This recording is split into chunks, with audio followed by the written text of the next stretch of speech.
ମା ଆମେ ଆଲୋଚନା କରୁଛନ୍ତି ମାତୃରଚନାବଳୀ ଭାଗ 10 ଜ୍ଞାନ 114।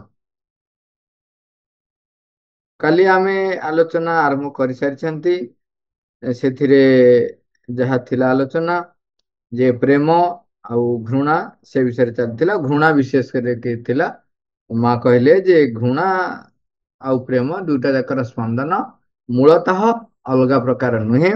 ଏ ଦୁଇଟା ଯାକରେ ଇନ୍ଦ୍ରିୟ ବୋଧ ସମାନ ଥାଏ, କେବଳ ବାହାରକୁ ପରିପ୍ରକାଶରେ ବିପରୀତ ପ୍ରତୀତ ହୁଏ। ଆଉ ଭଲ ପାଉଥିବା ବସ୍ତୁ ପାଖରେ ଆମେ ଯେପରି ଦାସ ହେଇ ରହିଥାଉ, ସେହିପରି ଘୃଣା ପାଉଥିବା କୌଣସି ବସ୍ତୁ ପାଖରେ ତାଠାରୁ ଅଧିକ ପରିମାଣରେ ଦାସ ହେଇକି ରହୁ। ଏବଂ ସେତେବେଳେ ଇନ୍ଦ୍ରିୟ ବୋଧ କଥା ଆସିଲା। ତାପରେ କହିଲେ ଯେ ପୁରା କେନ୍ଦ୍ର ସ୍ଥାନରେ ଯୋଉ ସ୍ପନ୍ଦନଟି ଥାଏ, ସେଇଟା ସେମିତି ଏକା ଭଳି ଥାଏ, କିନ୍ତୁ ବାହାରକୁ ଯେତେବେଳେ ସେ ପରିପ୍ରକାଶ ହୁଏ ବିକୃତି ତାର ଦେଖାଦିଏ।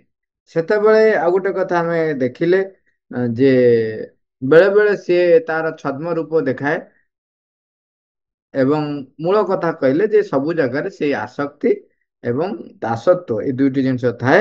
ଏବଂ ବାହାରକୁ କଣ ହୁଏ, ବିକୃତି ଆକାରରେ ପରିପ୍ରକାଶ ହୁଏ। ଆଉ ଗୋଟେ କଥା କହିଲେ ଯୋଉଟା କି ଆମ ବୁଝିବା ବାହାରେ, ନିଶ୍ଚିନ୍ତ। ସେଟା ହଉଛି ତୁମେ ଯାହାକୁ ଭଲ ପାଉଛ, ତୁମେ ଯେପରି ତାହା ଦ୍ଵାରା ବନ୍ଧା ହୋଇ ନ ରହିବ, ସେଥିଲାଗି ତୁମେ ତାକୁ ଧ୍ୱଂସ କରିଦେବାକୁ ଇଚ୍ଛା କରୁଥାଅ। ତାହା ହେଉଛି ଘୃଣାରୁ ସଂଘଟିତ ହେଉଥିବା ବିକୃତି। ଯେମିତି କି ଆମର ସାଧାରଣତଃ ଆପଣ ଯୋଉ ଏବେ ଅତି ନିଚ ସ୍ତରରେ ଯେମିତି କହୁଛନ୍ତି, ତୁ ଯଦି ମୋର ହେଇପାରିଲୁନି କେବେ କାହାର ହେଇପାରିବୁନି, ଏସିଡ ପକେଇବା ଇତ୍ୟାଦି ଇତ୍ୟାଦି, ଇଏ ସବୁ ହଉଛି କଣ, ତାକୁ ଅଧିକାର କରିବା ପାଇଁ ଯେତେବେଳେ ଜଣେ ଚେଷ୍ଟା କରେ, ଯଦି ନ ପାଏ, ଅଧିକୃତ ନ କରିପାରେ, ସେତେବେଳେ ସିଏ ଘୃଣାରେ ରୂପ ନେଉଛି ଏବଂ ତାର ସେଇଟା ବିକୃତି ଆକାରରେ ଦେଖଉଛି। କିନ୍ତୁ ସେଠି ସେଇଥିପାଇଁ କହିଲେ ତୁମେ ତାହାକୁ ପାଇପାରୁନାହ, ଆତ୍ମସାତ କରିପାରୁନାହ, ତେଣୁ ତୁମେ ଏ ପ୍ରକାର କରୁଛ। ତାପରେ କହିଲେ ଯେ ଯେତେବେଳେ କେନ୍ଦ୍ରସ୍ଥଳୀୟ ସ୍ପନ୍ଦନଟି ଶୁଦ୍ଧ ରହିଥାଏ, ଆପଣାର ମୂଳଭୂତ ଶୁଦ୍ଧତାରେ ଆପଣାକୁ ବ୍ୟକ୍ତ କରିପାରୁଥାଏ, ଏହା ଏକ ଉନ୍ମୋଚନ ଏବଂ ଏହା ଏକ ପ୍ରସ୍ଫୁଟନ। ଏଇ ପ୍ରସ୍ଫୁଟନଟି ଭାସ୍ୱରତା ଯୁକ୍ତ ପ୍ରସ୍ଫୁଟନ ବୋଲି କୁହାଯିବ ଏବଂ ଏହା ଅବିକୃତ ରହିଥାଏ। ତେଣୁ ଇଏ ସେତିକି ବେଳେ ଯାଇ ତାହା ଅବିକୃତ ରହିପାରିବ ଏବଂ ସ୍ଥୂଳ ଭୂମିକୁ ଆସି ସେ କେମିତି ପରିପ୍ରକାଶ କରେ, ଯୋଉଟା ଯୋଉଟା ଆମର ହଉଛି କଣ କହିଲେ, ଶୁଦ୍ଧ ମୂଳଭୂତ ଶୁଦ୍ଧ ଯୋଉ ସ୍ପନ୍ଦନ, ସିଏ ଯେତେବେଳେ ପରିପ୍ରକାଶ ହୁଏ, ସେତେବେଳେ ଆତ୍ମଦାନ ରୂପରେ, ଆତ୍ମବିସ୍ମରଣ ଉପରେ, ଆତ୍ମାର ଉଦାରତା ରୂପେ ସେ କଣ ହୁଏ ନା ପ୍ରକଟ ହୋଇଥାଏ। ମା ଲେଖୁଛନ୍ତି, କେବଳ ଯେତେବେଳେ କେନ୍ଦ୍ରସ୍ଥଳୀୟ ସ୍ପନ୍ଦନଟି ଶୁଦ୍ଧ ରହିଥାଏ ଏବଂ ଆପଣାର ମୂଳଭୂତ ଶୁଦ୍ଧତାରେ ଆପଣାକୁ ବ୍ୟକ୍ତ କରିପାରୁଥାଏ, ଏହା ଏକ ଉନ୍ମୋଚନ। ତାହାକୁ ପ୍ରକୃତରେ ଆଉ କଣ ବୋଲି କୁହାଯିବ? ଏହା ଏପରି ଏକ ପ୍ରକ୍ରିୟା ଯାହା ଆପଣାକୁ ବିକୀର୍ଣ୍ଣ କରିଦେଉଥାଏ। ବିକୀର୍ଣ୍ଣ ମାନେ ପ୍ରସାରିତ କରୁଥାଏ, ବାହାରକୁ ପରିସ୍ଫୁଟନ କରୁଥାଏ। ଏହା ଏପରି ଏକ ସ୍ପନ୍ଦନ ଯାହା ଦୀପ୍ତିମନ୍ତ ଭାବରେ ବ୍ୟାପ୍ତ ହୋଇଯାଉଥାଏ। ଦୀପ୍ତିମନ୍ତ ଭାବରେ ବ୍ୟାପ୍ତ ହୋଇଯାଉଥାଏ ମାନେ ଆଲୋକ ଯୁକ୍ତ, ସେ ଯେତେ ପରିପ୍ରକାଶ ହଉଛି ଆଲୋକ ଯୁକ୍ତ। ଦେଖନ୍ତୁ, ଯେତେବେଳେ ଆମେ ଯୋଉ କହୁଛୁ ଯେ ଆଗରୁ ଅସୁର ରାକ୍ଷସ ସେମାନେ ପାତାଳରେ ବସବାସ କରନ୍ତି, ଏଇ ସବୁ ସିମ୍ବଲିକାଲି କୁହାଯାଉଥିଲା, ଯୋଉଟା କି ଆମର ବୁଝିବାର ସୀମା ଭିତରେ ପଶୁନଥିଲା ବୋଲି ଆମେ ଭାବୁଥିଲେ ଯେ ଆମେ ମାନେ ସବୁ ଯୋଉ ରହୁଛୁ, ଏଇଟା ହେଲା ଗୋଟିଏ ଲୋକ, ମାଟି ତଳେ ପାତାଳ ରହିଛି ବୋଲି। ନାଇଁ, ଯୋଉମାନେ ନିମ୍ନ ଗତିବୃତ୍ତି ଦ୍ଵାରା ପରିଚାଳିତ ହୁଅନ୍ତି, ପଶୁ ପ୍ରବୃତ୍ତି ଦ୍ଵାରା ପରିଚାଳିତ ହୁଅନ୍ତି, ମନକୁ ବ୍ୟବହାର କରନ୍ତି, କିନ୍ତୁ ପଶୁ ପ୍ରବୃତ୍ତି ଦ୍ଵାରା ପରିଚାଳିତ ହେଇଥାନ୍ତି, ସେମାନେ ହଉଛନ୍ତି ଏଇ ଅସୁର ବା ରାକ୍ଷସ ଶ୍ରେଣୀର। ସେମାନେ ଦେଖିବେ ହିଂସ୍ରତା ଏବଂ ବର୍ବରତା ତାଙ୍କ ପାଖରେ ଥାଏ। ସେମାନେ ମନକୁ ବ୍ୟବହାର କରନ୍ତି, ମନକୁ ଯୁକ୍ତିଯୁକ୍ତ ଭାବରେ ବ୍ୟବହାର କରନ୍ତି। କୋଉ ଦେଶରେ ନା ନିଜର ନିମ୍ନ ଗତିବୃତ୍ତିକୁ ଚରିତାର୍ଥ କରିବା ପାଇଁ। କଣ ନା ଅଧିକାର ବୋଧ, ମାଲିକାନା ଦେଖେଇ ହବା, ମୁଁ ମାଲିକ, ଆମେ ମୁଖ୍ୟ, ମୁଁ ପ୍ରଭୁ, ମୁଁ ଏଇ ସବୁ ଯୋଉ ମାଲିକାନା ସତ୍ୱ, ତେଣୁ ଏଇ ମାଲିକାନା ସତ୍ୱ ଯେତେବେଳେ ଆପଣଙ୍କ ପାଖରେ ଆସୁଛି, ତାମାନେ ଆପଣ ଜାଣିବେ ଆପଣଙ୍କ ଭିତରେ ଆସୁରିକ ପ୍ରବୃତ୍ତି ବା ନିମ୍ନ ଗତିବୃତ୍ତି କାର୍ଯ୍ୟ କରୁଛି। ଯେତେବେଳେ ଅଧିକାର ବୋଧ ଆସୁଛି, ତାମାନେ ଜାଣିବେ ନିମ୍ନ ଗତିବୃତ୍ତି ପରିପ୍ରକାଶ ହଉଛି। ଏଇଭଳି ଭାବରେ ଆମେ ଚିହ୍ନି ପାରିବା ଯେ ତାହା ଶୁଦ୍ଧ ସ୍ପନ୍ଦନ କିମ୍ବା ବିକୃତ ସ୍ପନ୍ଦନ। ଯେତେବେଳେ ଆପଣ ଦେଖିବେ, ଆପଣ असुर जेतेबेले परिप्रकाश हुए सब से देखिए कौन ना ताकू आमको देखा जाए आमको जो चित्र आम पाखे चित्रण करा जायछि से चित्रण रे कौन होता है ना असुर बा राक्षस सब अंधकार रहा भल पाए अंधकार रहा भल पाए माने कौन अंधकार रहा भल पाए माने से देखिए सी कौन करे सबु जिनस को केबे बाहर को परिप्रकाश कर बाहर को परिप्रकाश माने आम जमी कह सिक्रेट सब रखे ओपन हुए माने आम स्थूल भाव एमती बुझीपर से कौन करे सब जिनस को लुचे रख सिक्रेट रखे से ओपन ता पाखे से करे ना तामान देख जेतेबेले जेतेबेले जनक भितरे सत्यर स्पंदन थाए सेतेबेले से निर्भीक होता है एवं उन्मुक्त युक्त होता है उन्मोचन से लिखते उन्मोचित होगी रही है सेतेबेले ताकू जदि किछि पचारिबे मनकर जो एबे मॉडर्न जुगर कथा हो मॉडर्न जुगर कथा है मु गोटे बिजनेस करुच्ची मु बिजनेस करुच्ची मो पाखरे जो कर्मचारी माने काम करूछंती हाँ मु मु मोर कंपनी चलाउची से कर्मचारी जदि सत्य थिबो तेबे जेतेबेले जोउठी जहा कार्य हैला सीधा सड़क आनिबो सेई मुहूर्त रे से बिल गुड़ाक प्रोड्यूस करिवो मो पाखरे सी जदि से घपलाती करुथिबो ताले कोन करिवो समय नबो टिके लेट करिवो एवं आउ कोन करिवो सेतिरे कहबो से एटा हैला सेटा हैला एमती से कथा मानुथिले मु बा एमती करि त करई देली बुझो से रूप देखे सी कौन हम है न था मुझी बोली एमती करेगी करदेली देखिए तामाने सेठी ता भीतर किछि के रही ये हूँ कौन तामाने से सब बेले निजको प्रतिष्ठित करुच्ची एक द्वितीय कौन कर लुचौची लुकायित कर रखुची तेणु से उन्मोचित भाव न थाए आउ दीप्तिमंत कौट हम आलोकित भाव नईटा को कहुच्छी दीप्तिमंत भाव से व्याप्त हो जाए हाँ ताहाकू एक प्रस्फुटन बोली ही कहुच्छे माँ कहते एक भास्वरता युक्त प्रस्फुटन बोली कहुच्छे भास्वरता युक्त माने आलोक युक्त दीप्ति युक्त भास्वर भास्वरता युक्त प्रस्फुटन बोली कहुच्छे सेतिकी बेले जाई ताहा अविकृत होई रही पारिबो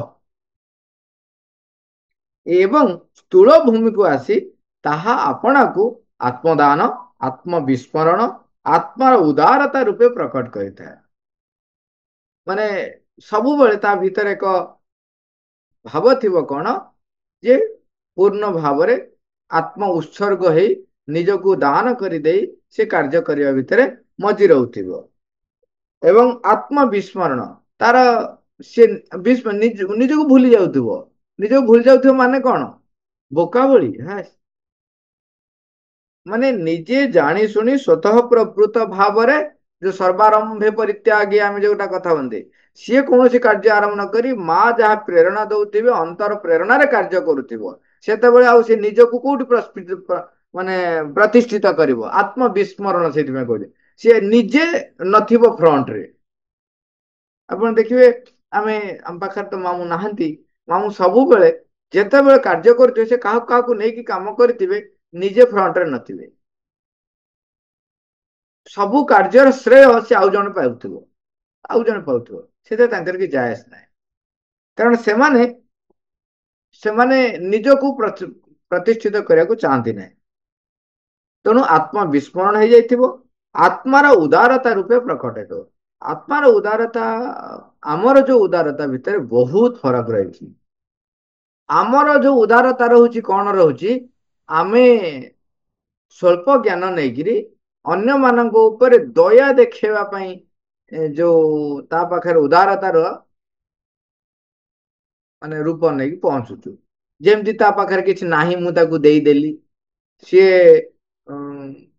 तार पोशाक ना पोशाक देली अर्थ ना अर्थ देली एवं सी काम कर पारनी काम करदेली यहीटा को आमर उदारता बोली आमे बुझू आत्मार उदारता पूरा डिफरेंट आत्मार उदारता सी जानी थाए विथ नॉलेज माने विथ विजडम भी आपण कहि पारते प्रज्ञायुक्त भाव रे सी कौन करे निजको प्रतिष्ठित न करी सम्मुख रे जे रही ତାର ଆତ୍ମାର ଅଗ୍ରଗତି ପାଇଁ ଯାହା ଆବଶ୍ୟକ ସେତେବେଳେ ଦରକାର ପଡ଼ିଲେ ମତେ ସିଏ ମାନେ ବ୍ୟକ୍ତି ଯିଏ କରୁଛି ସେ ବ୍ୟକ୍ତିକୁ ସିଏ ଯୋଉ ଦ୍ୱିତୀୟ ବ୍ୟକ୍ତି ଖରାପ ଭାବିପାରେ, ତାକୁ କୁତ୍ସା ରଟନା କରିପାରେ, ତଥାପି ସେ ଉଦାର ଚିତ୍ତରେ ତା ପାଇଁ ସେ କାମଟି କରିବେ। ମନେକର ଯୋଉ ଆମେ ଯୋଉ କଥାରେ କହନ୍ତିନି ଯେ ମୁଁ ତାର ମଙ୍ଗଳ ପାଇଁ ଚିନ୍ତା କରୁଛି କିନ୍ତୁ ସେ ବୁଝିପାରୁନି, ମତେ ସେ ଗାଳି ଦଉଛି। ଯେତେବେଳେ ଦେଖିବେ ସେ ତାର ଗୋଟେ ବଢିଆ ରହିଛି ଉଦାହରଣଟେ। କଣ ହେଇଛି, ଜଣେ ବ୍ୟକ୍ତି ରାଜା ଜଣେ ସେ ଗୋଟେ ଶୁଆ ପାଳିଥାଏ। ଜଙ୍ଗଲରେ ସେ ଯାଆନ୍ତି, ଯେତେବେଳେ ଯୁଆଡେ ଯାଆନ୍ତି ସବୁବେଳେ ସେ ସାଙ୍ଗରେ ଯାଏ। ଜଙ୍ଗଲରେ ଦିନେ ଯାଇଛନ୍ତି, ଶିକାର କରୁଛନ୍ତି। ଶିକାର କରିବା ଭିତରେ ଇଏ ବି ସାଙ୍ଗରେ ଅଛି। କିଛି ବାଟ କଣ ହେଇଛି, ଗଲା ପରେ ତାଙ୍କୁ ତୃଷାର୍ତ୍ତ ହେଇଛନ୍ତି, ଶୋଷ ଲାଗିଛି, ପାଣି ଖୋଜୁଛନ୍ତି କୋଉଠି ପାଉନାହାନ୍ତି। ଶେଷକୁ ଗୋଟେ ଜାଗାରେ ଥକା ମାରିକି ବସିଛନ୍ତି। କିଛି ସମୟ ପରେ ସେ ଦେଖିଲେ ଉପରୁ ପାଣି ଗୁଡାକ ଟପ୍ ଟପ୍ ହେଇ ପଡୁଛି। ସେ ଭାବିଲେ ଯେ ଗଛର କୋରଡ଼ରେ କୋଉଠି ପାଣି ରହିଛି, ସେଠୁ ପଡୁଛି। ତେଣୁ ସେ ପିଇବା ପାଇଁ ଚେଷ୍ଟା କଲେ। ସେଠୁ କେମିତି ପିଇବେ, ଟୋପା ଟୋପା ତ ପିଇ ପାରିବେନି। ତେଣୁ କଣ କଲେ, ଗୋଟେ ଠୋଲାଟା ଆଣିଲେ, ଗୋଟେ ପତ୍ରଟେ ଆଣି ତାକୁ ଠୋଲା ଭଳିଆ କରିକି ସେ ତାକୁ ଦେଖେଇଲେ ଯେ ଟୋପା ଟୋପା ରହିଲେ ପିଇବେ। ଇଏ ଯେତେବେଳେ ଠୋଲାଟା ଦେଖଉଛନ୍ତି, ସେ ଶୁଆ ଆସି କଣ କରୁଛି, ତାକୁ ମାରି ଦଉଛି ଥଣ୍ଟ, ଟୋପାଟା ଯୋଉ ପତ୍ରଟା ଠୋଲାଟା ଗଳି ପଡୁଛି, ପାଣି ଗଳି ପଡିଲା। ଯେତେ ଥର ଚେଷ୍ଟା କରୁଛନ୍ତି ସେତେ ଥର ସେ ଏଇଭଳିଆ ଘଟଣା ଘଟିଯାଏ। ଶେଷକୁ ସେ ଶୋଷ ଜୋରରେ ହଉଛି, ଏପଟେ ଏମିତି ଇଏ କରୁଛି, ରାଗିଗଲା। ରାଗିକରି ସେ ଶୁଆଟାକୁ ଧରି ପକେଇଲେ। ଧରି ପକେଇ ଠୋଲାଟା ଏ ହାତରେ କଲେ। ସିଏ ଛଟପଟ ହେଇକିରି ଚେଷ୍ଟା କରୁଥାଏ ତାକୁ ଇଏ କରିବା। ତଥାପି ସେ ଛଟପଟ ହେଇ ଚେଷ୍ଟା କରି କଣ କଲା, ମାରିଦେଲା ଇଏ, ପୁଣି ଗଳି ପଡ଼ିଲା ଠୋଲା, ଯେତିକି ସାରା ଥିଲା ଗଳି ପଡିଗଲା। ସିଏ ତାକୁ ଯେତେ ନେକ୍ସଟ ଧରି ପାରିଲେ ନାହିଁ, ତ ଧରିକି ହାଣି ଦେଇକି ଗଲା, ମରିଯିବ ଗଲା। ଶୁଆଇ ମାନେ ପିଆଇ ଦବନି ପାଣି ଟିକେ କି ଯେତେବେଳେ ସେ ତାକୁ ହାଣିବା ପାଇଁ ଗୋଡଉଛନ୍ତି, ସେ କଣ ହଉଛି, ଉଡି ଯାଉଛି, ଉପରକୁ ଉଠି ଯାଉଛି। ତ ଟିକେ ପୁଣି ଠୋଲା ପାଖକୁ ଗଲା, ପୁଣି ଦୌଡ଼ିକି ଆସୁଛି। ଏଠୁ ପୁଣି ସେ ଠୋଲା ଛାଡି ତାକୁ ଗୋଡଉଛନ୍ତି, ଏମିତି ଚାଲିଛି। କିଛି ସମୟ ପରେ ସେ କଣ ହେଇଛି, ଉପରକୁ ଯେତେ ଉଠି ଯାଉଛି, ସେ ତାକୁ ଦେଖିକି ଉପରକୁ ଚାହିଁ ଦଉଛନ୍ତି, ପୁରା ଉପରକୁ। ସେତେବେଳେ ଦେଖିଲା କଣ ହେଇଛି ନା, ଗୋଟେ ଆକ୍ଚୁଆଲି ଗୋଟେ ସାପଟେ ଶୋଇଛି।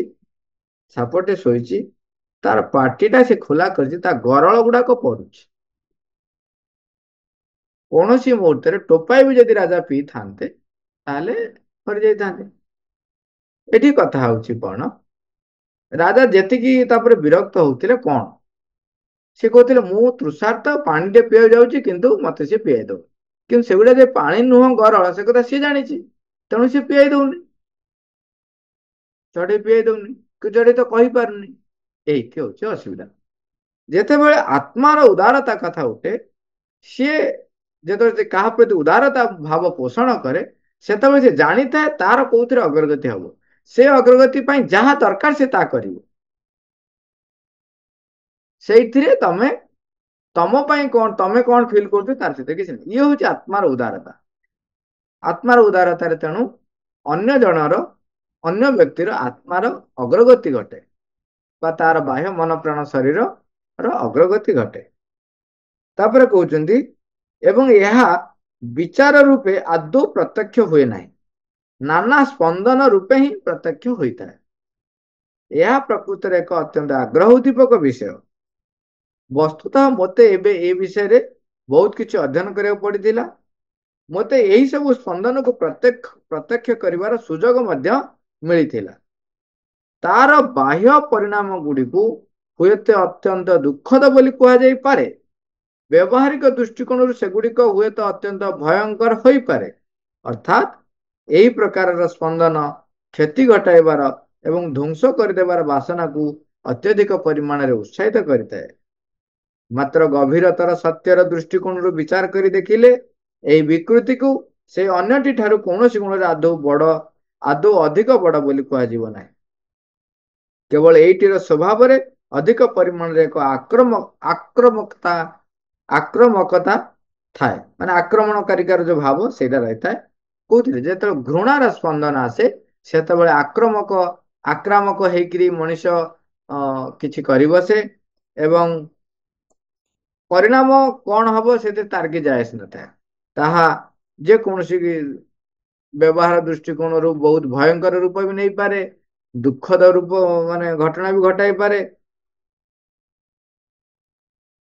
ଯଦି ଆମେ ଏହି ଅନୁଭୂତିଟିର ଅଧିକ ଦୂରକୁ ଏବଂ ଅଧିକ ଗଭୀରକୁ ଅନୁଧାବନ କରିପାରିବା, ଯଦି ଆମେ ଏହି ସ୍ପନ୍ଦନଟି ଉପରେ ଆପଣାକୁ ଅଭିନିବେଶିତ କରି ରଖିପାରିବା, ତେବେ ଆମେ ଉପଲବ୍ଧି କରିପାରିବା ଯେ ଏଉଟି ହେଉଛି ସୃଷ୍ଟି ପ୍ରକ୍ରିୟାର ସେହି ସର୍ବମୂଳ ସ୍ପନ୍ଦନ, ଯେଉଁ ସ୍ପନ୍ଦନଟି କି ଅସ୍ତିତ୍ୱର ସମଗ୍ର ଭୂମିଟିକୁ ଆସି ପରିବର୍ତ୍ତିତ ଓ ବିକୃତ ହୋଇ ପଡ଼ିଛି। ପ୍ରେମର ସ୍ପନ୍ଦନ, ପ୍ରେମ ଯୋଉ ମୂଳତଃ ସେ କଣ କରେ ନା ସମସ୍ତଙ୍କର ମଙ୍ଗଳ ଆଶା କରେ। ଏବଂ ଆମେ ତ ବର୍ତ୍ତମାନ ସୁଦ୍ଧା ବି ମନରେ ବିଚାର କରୁଛନ୍ତି, କିନ୍ତୁ ଯେତେବେଳେ ସେଥିପାଇଁ ଗୋଟେ କଥା ଅଛି, ଯେତେବେଳେ ଆମେ ମଣିଷଙ୍କୁ ଭଲ ପାଉଛୁ କିନ୍ତୁ ପଶୁ ପକ୍ଷୀଙ୍କୁ ଭଲ ପାଇ ପାରିବାନି, ଆମେ ଭଗବାନଙ୍କୁ ଭଲ ପାଉଛୁ କିନ୍ତୁ ଅନ୍ୟ ମଣିଷଙ୍କୁ ଭଲ ପାଇ ପାରିବାନି, ତାହେଲେ ସେ ପର୍ଯ୍ୟନ୍ତ ବି ଭଲ ପାଇବାର ପ୍ରକୃତ ସଂଜ୍ଞା ପାଖରେ ଆମେ ପହଞ୍ଚିନାହିଁ। କାହିଁକି ନା ଯେତେବେଳେ ଚିନ୍ତା କରନ୍ତୁ, ମା ପରମ ଦିବ୍ୟ ଜନନୀ ଆଦିଶକ୍ତିଙ୍କର ଇଏ ହଉଛି ସୃଷ୍ଟି। ସେଥିପାଇଁ ପ୍ରଭୁ ଲେଖୁଛନ୍ତି ଅସୁର ପିଶାଚ ମାନେ ମଧ୍ୟ ତାଙ୍କର ସନ୍ତାନ। ସମସ୍ତଙ୍କର ଅଗ୍ରଗତି ପାଇଁ ସେ ଚିନ୍ତା କରନ୍ତି।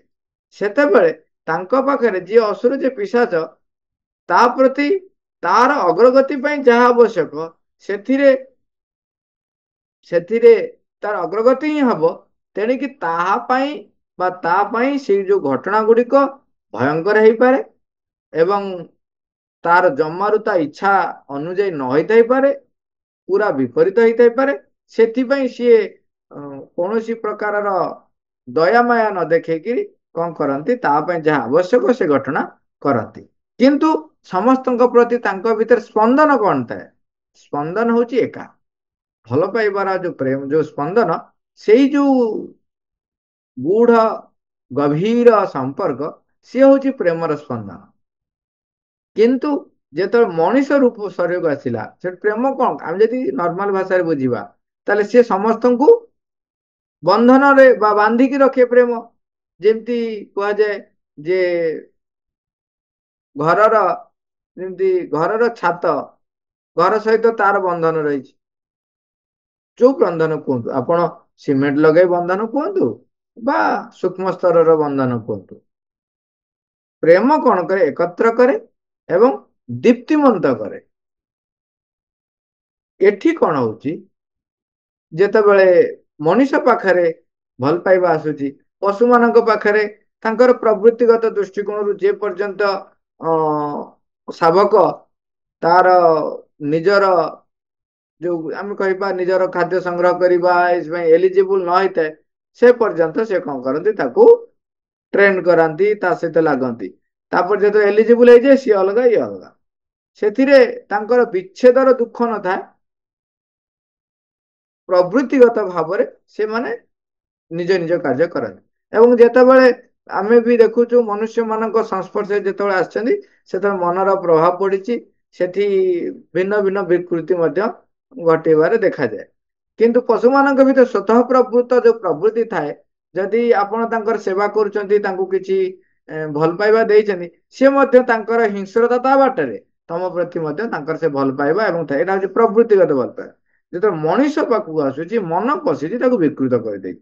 ସିଏ ଭଲ ପାଇବା କହିଲେ ଅଧିକାର ବୋଧକୁ ବୁଝିଛି। ସିଏ ଭଲ ପାଇବା କହିଲେ ନିଜକୁ ସମସ୍ତେ ଭଲ କୁହନ୍ତୁ, ନିଜେ ପ୍ରଶଂସିତ ହୁଅନ୍ତୁ, ସେଇଟାକୁ ବୁଝିଛି। ତେଣୁ ଅଧିକାର ସାବ୍ୟସ୍ତ, ଦାସତ୍ୱ, ଆସକ୍ତି ଯୁକ୍ତ ଭାବରେ ଇଏ ସବୁକୁ ସିଏ ବୁଝିଛି ଭଲ ପାଇବା ବୋଲି। କିନ୍ତୁ ଇଏ ହଉଛି ତାର ବିକୃତ ରୂପ।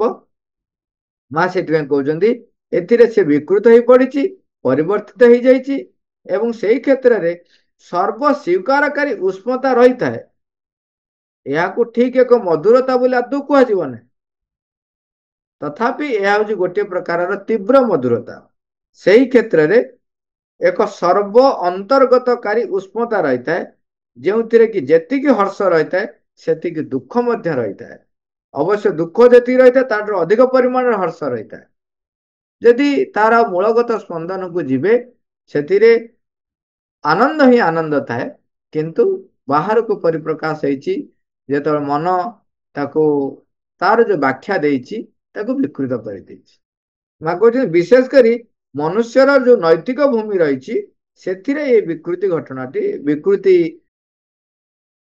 जो देखा दूसरी केमती देखा दिए माँ वर्णना कर माँ कहते नैतिक भूमि रे मनुष्य कौन करे गोटे एवं आउ गोटे प्रकार विकृति मध्य कौन गोटे को बाछि नेबार जो प्रवृत्ति देखाई सर्वोपरि ताहारी उद्देश्य एक प्रतिक्रिया बोली ही कह नैतिकता दृष्टिकोण से कौन करे यहाँ बाछिब ना सेटा बाछिब किंतु दीटा जाक विकृति देखो नैतिकतार आपण वर्तमान जदि कौटी भी कहती जे मो बापा माँ को भल पाए बहुत भल पाए किंतु जहाँ भी भगवान भगवान न भगवान को अधिक भल पाइबे तापर जाए बाप माँ लोक ग्रहण करें लोक कहे कौन है निजर बापा माँ होउछन्ति हमर भगवान किंतु सेतेबेले से माने बुझीबा को नाराज जे बापा माँ माने मध्य मनीष एवं सेमानकर मध्य दोष त्रुटि रही एवं सेमानक भितर मध्य विकृतिता रही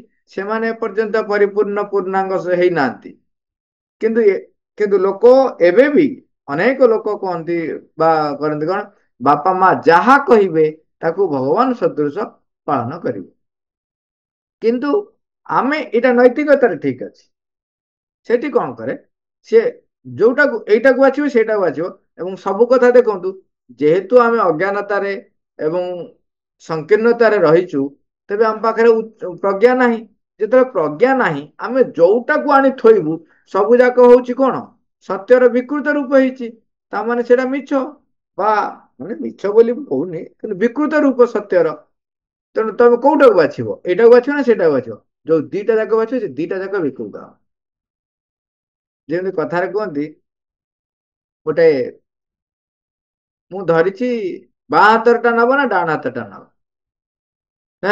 बाँ हाथटा गोटे गंधिया हाथटा बाँ हाथर मुझे दब मुझे डाण हाथ में नेबी दीटा जाक एका जिनस रखिंट दीटा जाक एका जिनस धरती से डाण हाथ न कौन बाँ हाथटा गंधिया हाथटा गंधिया हाथ माने कौन ये हूँ आमर मानसिक सीमितता से भली नैतिकता एवं मानसिक सीमितता भितर आमे सब विकृति को बाछु आइदर एटा ना सेटा माँ कहते केतक विकृतिर एक समग्र समूह को ही मंद बोली कहुई आउ केतक विकृति एक समग्र समूह मध्य रही जहाँ प्रति लोक मैंने पूर्ण मात्रा एक आसक्ति प्रदर्शन कर प्रशंसा गान कर भारी असुविधा हुए यदि आमे सबु क्षेत्र में देखा आम निजर आमर विकृति को आमे बेले बेले प्रशंसा महत्व देऊ महानता करू जहाँ भी कहतु जड़े जिते बड़े सचेतन न हब जे मु साधना करने माँ भगवती को परिप्रकाश करने को आसी तेबे से ता अहं को चिन्ह पार ना ता विकृति को चिन्ह पार ना सी भावु तो मु जहाँ को बाछुची जहाँ करुच्ची सब हूँ ठीक एगुड़िक आमको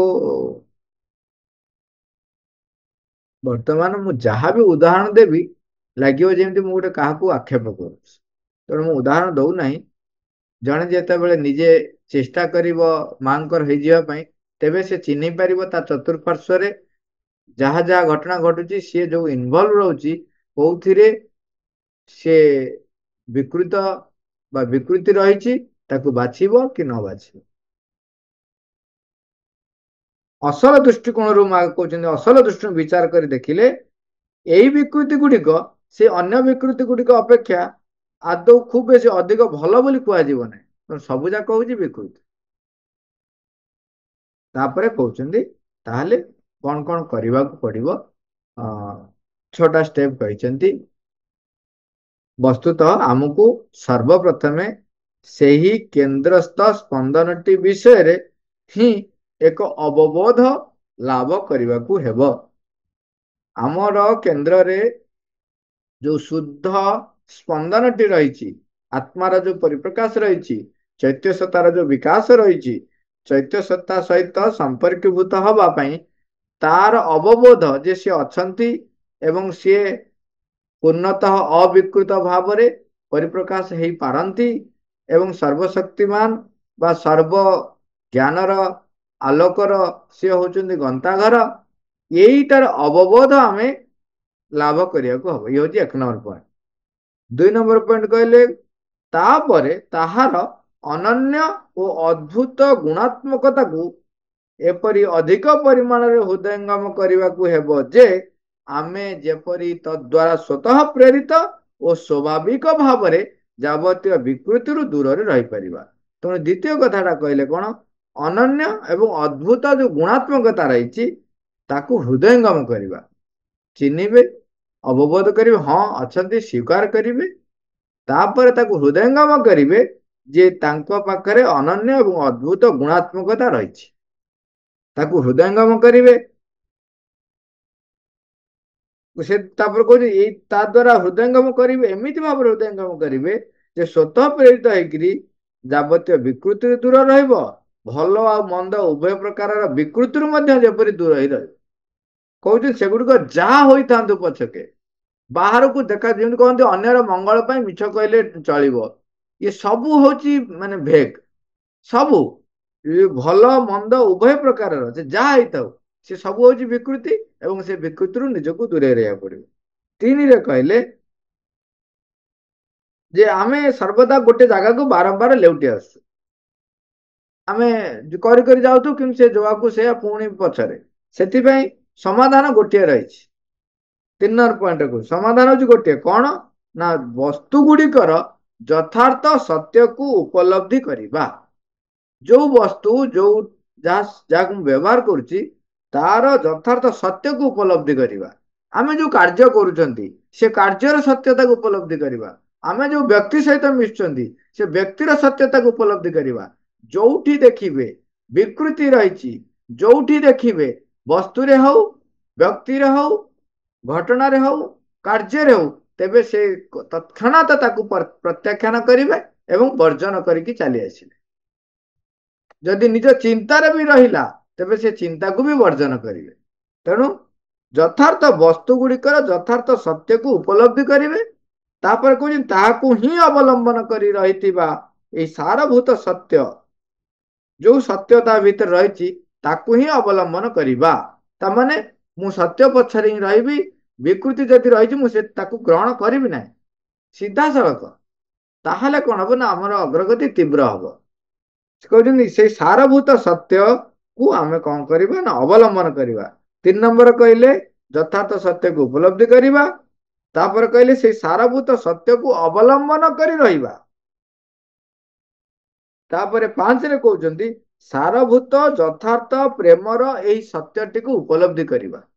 ସାରଭୂତ ଯଥାର୍ଥ ପ୍ରେମ, ଦେଖନ୍ତୁ ଆମର ପ୍ରେମ କହିଲେ ଯଦି ସିଏ ମତେ ଖାଇବାକୁ ଦଉଛି ମୁଁ କହୁଛି ଭଲ, ଯଦି ସେ ମତେ ଖାଇବାକୁ ଦଉନି ତାହେଲେ ସେ ଖରାପ, ମତେ ସେ ଭଲ କହୁଛି ତାହେଲେ ଭଲ, ମତେ ସେ ଭଲ କହୁନାହିଁ ତାହେଲେ ସେ ଖରାପ। ସେଇଥିପାଇଁ ଅନେକ ସମୟରେ କଣ ହୁଏ, ତମେ ଯଦି କାହାକୁ କିଛି ତାର ଘଟଣାକୁ ନେଇକି ତାକୁ ଯଦି କିଛି କହିଲ, ତାକୁ ଯଦି ନ ସୁହାଇଲା ତାହେଲେ ସେ କହିଲା ଇଏ ମୋ ବିରୁଦ୍ଧ ଲୋକ, ଏଇ ଘଟଣା ଗୁଡାକ ଆସେ।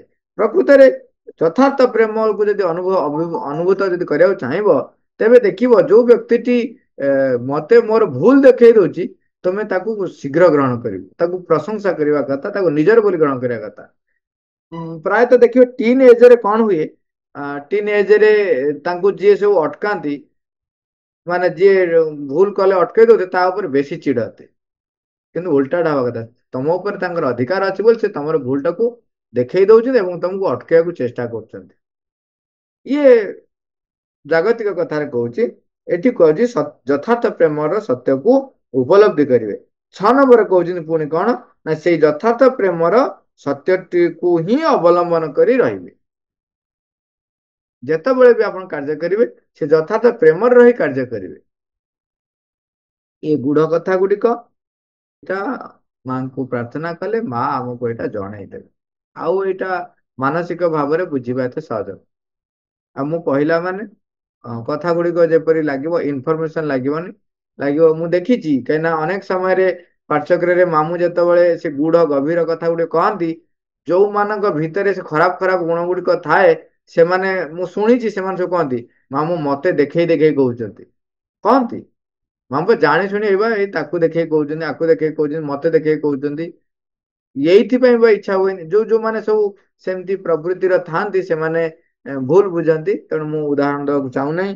ଆଉ ମୁଁ ଚାହୁଁଛି ଆମେ ଚାହିଁବା, ଚେଷ୍ଟା କରିବା, ମାଙ୍କୁ ପ୍ରାର୍ଥନା କରିବା, ମା ଯେମିତି ମୋ ପାଖରେ ପ୍ରତିଭାତ କରିବେ, ମତେ ବାଟ ଦେଖେଇବେ, ସତ୍ୟ ସତ୍ୟକୁ ସମ୍ମୁଖକୁ ଆଣନ୍ତୁ ଏବଂ ମତେ ବାଟ ଦେଖାନ୍ତୁ। ମା, ଥ୍ୟାଙ୍କ ୟୁ ଅଲ୍, ରୋବେର।